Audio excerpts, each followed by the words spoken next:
You're listening to the Exhibitionist Podcast, hosted by Nicola Reader and brought to you by InspiringExhibitors.com and ProExtra, a wholly owned subsidiary of 12th Man Solutions Limited. Hi there and welcome to episode 20 of the Exhibitionist, the podcast. I'm Nicola Reader, your host, and thank you so much for listening in. Once again, it is great to have you join us. We're actually recording this the day after England's historic win in the Cricket World Cup final, so we will try and keep it a little bit quieter and a little bit calmer this week, just in case you are still nursing a hangover from your celebrations last night. As we mentioned on the last episode of the podcast, we are going to do something a little bit different this week. The feedback we've had is that you guys love hearing from different guests and experts across the industry, but actually you wanted us to just share some of our insights from what we've learned and seen this year in the exhibitions industry. So some of the things we've worked on or some of the things we've seen at shows. So Steve and I have been racking our brains and come up with some of the things that we think are our real highlights or things that might help you. And I'm going to share them with you over the next 15 or 20 minutes. So slightly shorter episode this week, but hopefully you get to hear a little bit of the things that have certainly inspired us this year. So if we start by looking right back at the beginning of the year, the first blog we wrote, which was about SMART objectives. And when we're working with clients or running our training courses, we always say that SMART objectives are really crucial for two things. And that's because it anchors every single decision that you'll ever make. So if you know exactly what you're trying to achieve, whether you've got a difficult decision to make about stand design or about who you have on your stand, who you invite in terms of VIPs, what trade press you're going to get into, if you're struggling with a decision, you can keep going back to those SMART objectives and thinking, what is it we want to achieve? And does this decision help me do that? And if it doesn't, you know that it's not the right decision. So it's a great way of just anchoring those decisions. And then obviously one of the biggest criticisms that we know trade shows come in for is the fact that they're unmeasurable. Well, if you don't know what you're trying to achieve, you have no hope of actually measuring it. So SMART objectives give you that barometer to say, okay, at the end of this, when we've put in all that blood, sweat and tears, when we've been on our feet for days, when we've had to hump and carry heavy boxes through the exhibition hall, has it actually been worth it? Have we converted any business? And the only way you'll know that is by looking at who are we trying to attract, how many do we need to see, and what do we want to convert in terms of sales. So SMART objectives really for us have been the light bulb moment for so many of our clients this year where we've worked with them, and they've all said, in previous years we've just rocked up to a trade show with a couple of pop-up banners, maybe some brochures, and thought, well, we'll just see who turns up, and if we meet somebody interesting, that's great, and if we don't, it's just a couple of days out of the office. And it really has been that turning point for so many brilliant exhibitors we've seen across the first half of the year, where they've been able to sit down and really nail the specific numbers of people that they want to see and the actual job titles and businesses they're involved in. So if you haven't yet nailed your SMART objectives, check out that blog back in January on the Inspiring Exhibitors website, and that should help you with that. One of the other things that has been a huge topic of debate for so many of our clients this year, and also got quite a bit of traction when we talked about it on LinkedIn, was whether the responsibility for exhibitions and trade shows sits with sales or marketing. If you're a small business, an owner, manager, and it's just you have a really easy decision to make about where the responsibility for organising a trade show sits. But if you're working in a bigger corporate environment, it can be really hard to think about, is this a marketing tactic or is it a sales tactic? And actually it's both. And lots of corporations talk about that healthy tension between sales and marketing. I've worked for some big companies and I'm not sure that tension has always been healthy, but it's certainly been there. And certainly I think if it's one person's responsibility or the other, that's setting you up with a platform straight away to blame when things don't quite work out like the other party wants them to. And you're creating that difference, that differentiation between two different departments in an organisation who actually won't be happy with what the other people are doing. But if sales and marketing can jointly take responsibility for it and look at what you're trying to achieve, go back to those SMART objectives, look at who's responsible for the message, which is probably marketing to ensure it's consistent, and who's responsible for the delivery, which is probably sales in getting that message through to the end point, actually you've got a really common objective and you're both trying to work towards the same thing. It's really difficult when we're working with clients who have that tension between their different departments and trying to find the person who is taking responsibility and trying to get those internal stakeholders on board and manage that internal stakeholder relationship to get the most that they can out of trade shows. It's a really, really interesting dynamic. I'm not sure it's one I can solve on a podcast. I've been trying in my 20-year career to manage some of that tension between sales and marketing. But if you can just try and work together, certainly as far as exhibitions are concerned, collaboration is always going to be much stronger than competition. So what are the things that we have been really impressed by so far in 2019? What have we seen that's really stood out to us? Well, one of the first things we wanted to talk about was at the FIT show in May in Birmingham. And that was from an exhibitor called Alutech Systems, who are based in West Yorkshire. And actually, Alutech took something and made it the hero of their stand that wasn't actually anything to do with their product or service. So they launched the 2CV Challenge, which is one of their directors driving many miles across Europe to raise money for charity. And what he's asking people to do is to come up with challenges, so things that he can do on that journey for a bid price. So, for example, we are challenging him to wear a red lycra suit, full body suit, and do a star jump on a border crossing somewhere. So Pro Extra, our brand logo being a red man jumping, we're going to get the director of Alutech to jump in a red lycra bodysuit on a border in Europe somewhere. And everything about this challenge and why it was important to them was really the hero of their stand, and their team was so enthusiastic about it and so passionate, and they had the 2CV there on the stand. So it got everybody talking about it, it got visitors interested in coming over, and then that led on to a secondary conversation about their products and their services and how they might be able to solve problems for visitors. And it's just a really interesting proposition in an industry, particularly in exhibitions, where we have been guilty of a lack of sustainability, perhaps a lack of real clarity on CSR policy, that exhibitor in particular was taking something that probably wasn't going to make them any money as a business, but was really, really important to them and was really communicating passionately their values and showing that to visitors and actually showing some of their personality, which was quite different to some of the hard sell you can sometimes see around products and services at show. So well done, Alutech. We thought that was a great example of just doing it a little bit differently. So we have also been at a few exhibitions this year where Food and Drink Wales have exhibited, and they continue to impress us with their consistency and their creativity and the opportunities that they create for their exhibitors as a organisation that's representing a number of people who have very probably different agendas and are at different points of their development and readiness for business and scale and that kind of thing. And I'm going to go back just to the end of last year at Food Matters Live, where we've talked about this before on a podcast, but in case you've missed it, Food Drink Wales had a brilliant inflatable dome within which they invited VIPs or very important visitors to come in and kind of create a restaurant feel where they were sampling food and drink from the exhibitors that they'd got on their stand. And while people were enjoying these beautiful delights and treats from the Welsh suppliers, projected onto the roof of the inflatable dome was beautiful scenery and imagery of Wales and the landscape and the heritage and the storytelling of where products had come from. And anybody who wasn't invited into this dome was really curious, standing around the outside, lots of chat, what's going on, how do I get an invite, who's going in there? It was really exciting and created a buzz. And that was really one of the first steps, I think, towards festivalisation, which has cropped up increasingly this year. And I think it's a bit of a Marmite thing for a lot of event organisers. So I think you speak to some event organisers who say, we are here to bring together suppliers and visitors, and that's the core purpose for what we do. And if we start to distract with too much content that pulls people away from exhibitors, that removes one of the core reasons for exhibitors investing. And I can totally see that point of view. But equally, we're all looking for experiences that really enrich the functions. You know, this is still work when we go into exhibitions, so we still want to be educated and informed, but actually at work we want to be entertained as well. And festivalisation is a way of doing that, and more increasingly we're beginning to expect different types of content delivered in different ways through different media and actually much more personalised. So love it or hate it, festivalisation feels like it's happening, and actually some of the examples we've seen from Food and Drink Wales have really started to bring that in a way that's incredibly relevant for the people that they know they want to target, creates a bit of a buzz, keeps it real, and also delivers for their exhibitors. So thumbs up to Food Drink Wales, you've been doing a great job this year.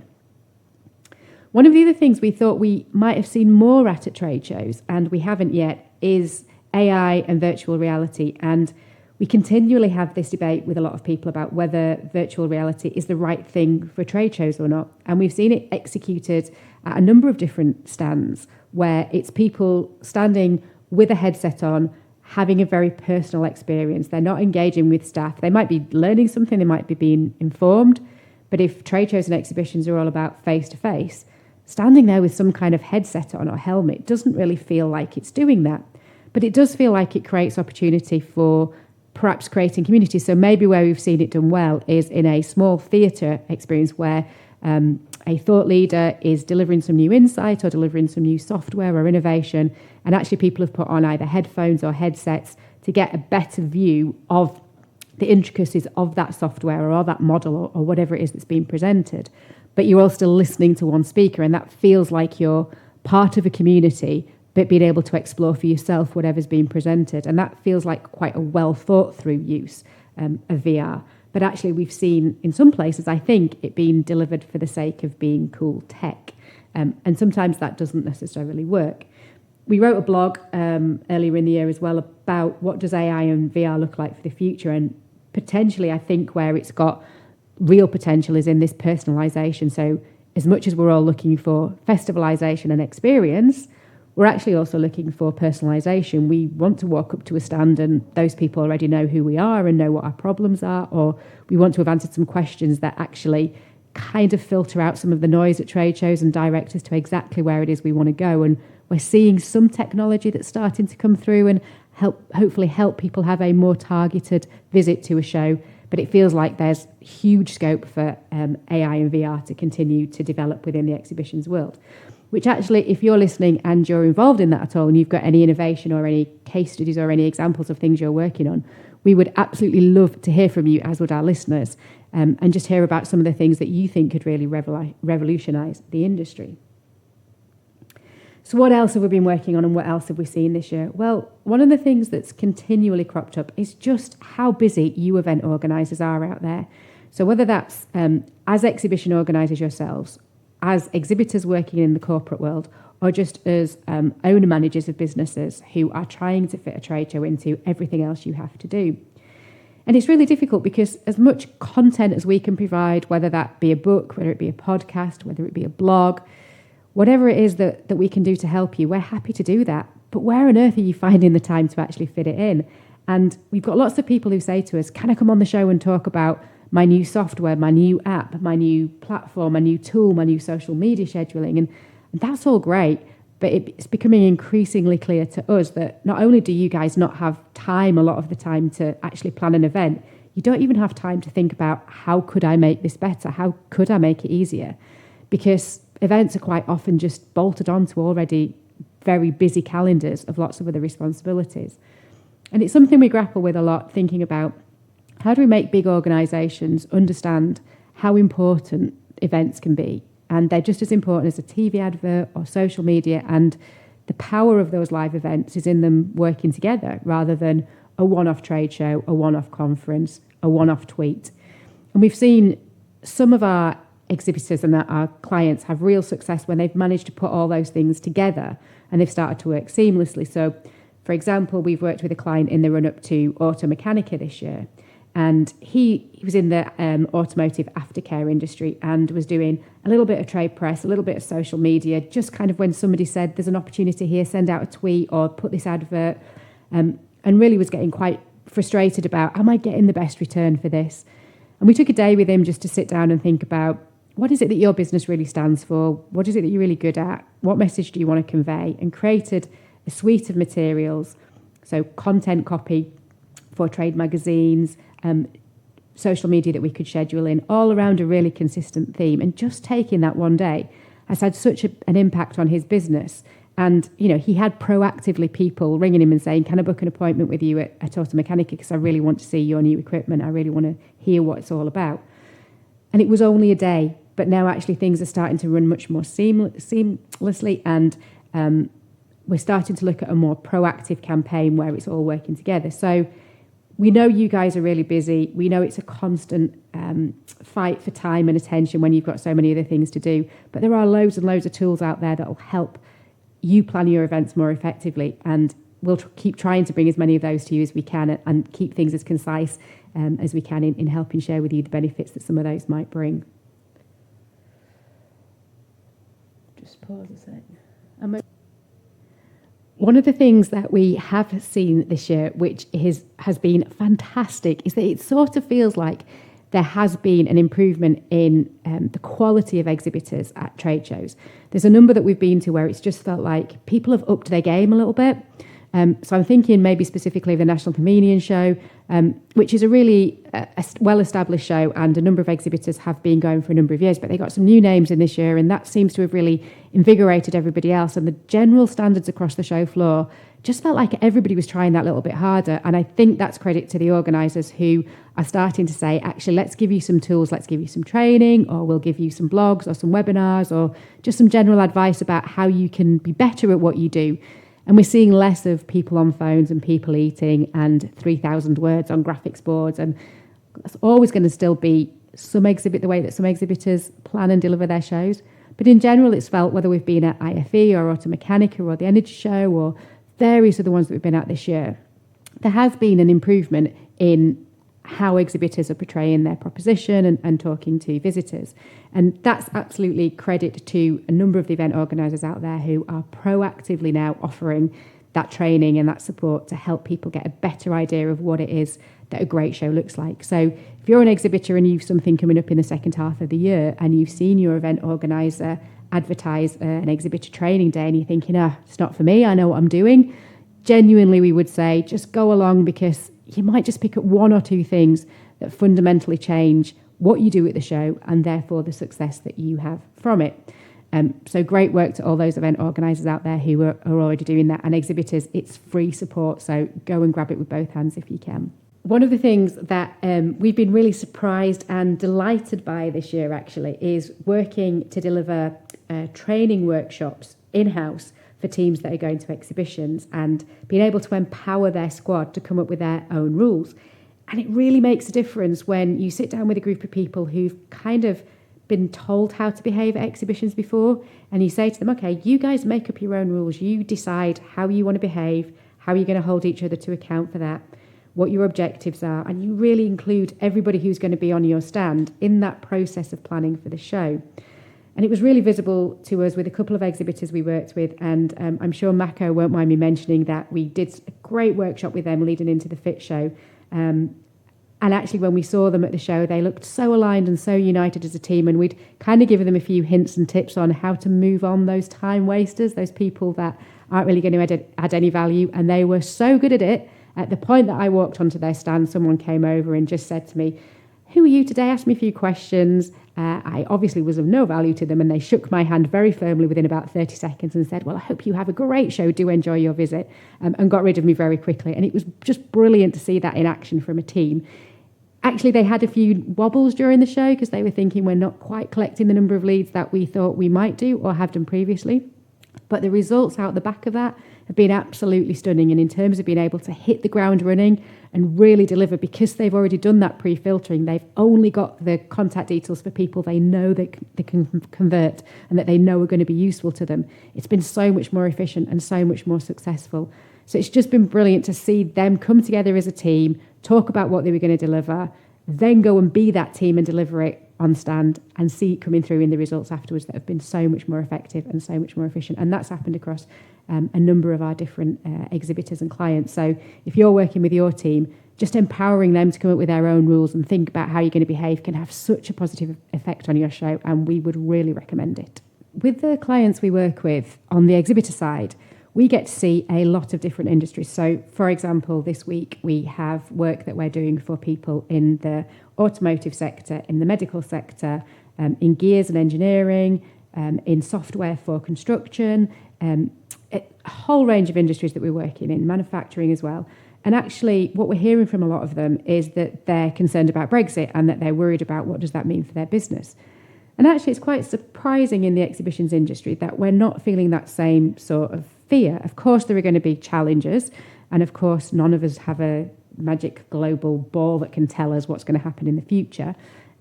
But it feels like the events industry are kind of going, do you know what, we were here before Brexit, we'll be here after Brexit. It might mean things are different in terms of getting kit around Europe, and it might mean that there are going to be some delays and we've got to be a bit smarter about what we do and where we store kit and all those sorts of things. But we're a creative industry and we can make this work. And it's quite refreshing, actually, when you're out in some of those other industries and there's some real fear around what Brexit means. It doesn't feel like we've got that in the events industry. Now, if you have a different view on how Brexit is being anticipated in the industry, then I'd love to talk it through with you, so please get in touch. But it definitely feels like we are a little bit more resilient, and we're kind of just getting on with it and saying, look, it'll be what it'll be, and this is what we do. We'll continue to deliver our shows year after year, and we'll deal with whatever comes our way. And that's really refreshing and really different from a lot of other industries out there. So it's great to see that from event organisers and all the companies that supply into event organisers. So that's just some of the things we've picked up and been talking about and learning about this year. So hopefully that's given you a little bit of food for thought on the things that have inspired us. But if you're about to take time off for your summer holiday, things are a little bit quieter on the exhibition scene at the moment, and just think about kind of what you've got coming up in terms of exhibitions.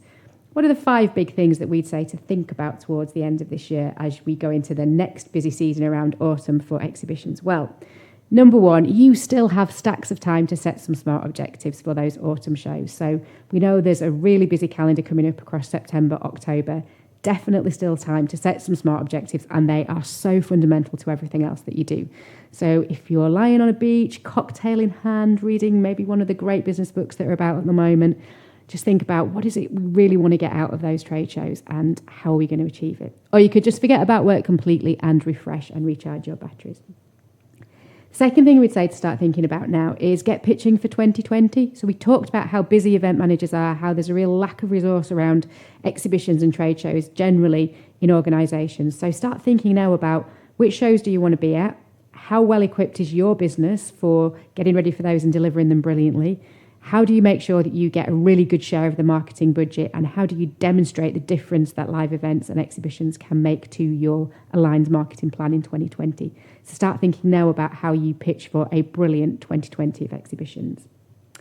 Third thing we'd say is tech is getting bigger and bigger in the exhibitions industry, and we're seeing it used really well in some places and for the sake of it in other places. And it's really time to think about what role does tech and innovation play in your stand? What are the things that are available on the market, be that software or apps or augmented reality or virtual reality or whatever it might be, that could help you deliver your message and show how you solve problems for your visitors. So get to know some of the kind of tech developments that are happening within the exhibitions industry and how that adds value for your customers and your visitors in getting them to your trade show and visiting your stand. We touched on festivalisation, and as I said, love it or hate it, it probably feels like it's here to stay.